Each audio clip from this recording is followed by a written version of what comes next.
बिस्मिल्लाहिर्रहमानिर्रहीम। ये गालबन 17 मार्च या 18 मार्च इसी साल के 17 या 18 मार्च की बात है। मेरी एक दोस्त से बात हुई पाकिस्तान में।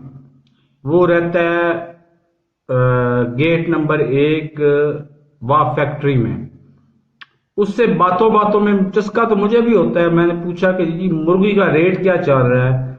कहता है गोश्त का रेट या जिंदा मुर्गी का रेट। मैंने कहा गोश्त का रेट। उसने कहा भाई बहुत महंगाई हो गई है, इधर 225 रुपए किलो गोश्त मिल रहा है। मैंने कहा वो पोटा और कलेजी डालते हैं उसमें। कहता है जी वो डालते हैं, श्री भी डालते हैं उसमें। उसके बाद हालात ने पलटा खाया।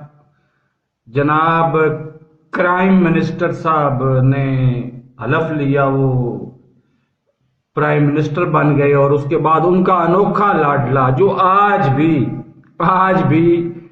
वो मेहमानों की लॉबी का वजीर आला ही कहला सकता है, पंजाब का वजीर आला वो नहीं कहला सकता। वो बरसर इक़्तिदार आ गया, या वो कह लें कि बदमाश बन गया उधर का, पंजाब का।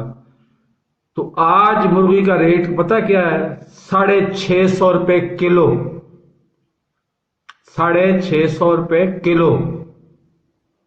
तो हालत यहां से देख लें कि कितनी इनको जल्दी है। और अगर अल्लाह ना करे कभी इनको मौका मिल जाए खुल के खाने का, तो ये मुल्क का क्या हाशर करेंगे। मेरे इस चैनल को सब्सक्राइब नहीं किया तो सब्सक्राइब कर लें, साथ लगे बेल आइकन को दबा के ऑल नोटिफिकेशन को ऑन कर दें, ताकि मेरी हर नई आने वाली वीडियो को नोटिफिकेशन आपको बर वक्त मिलता रहे।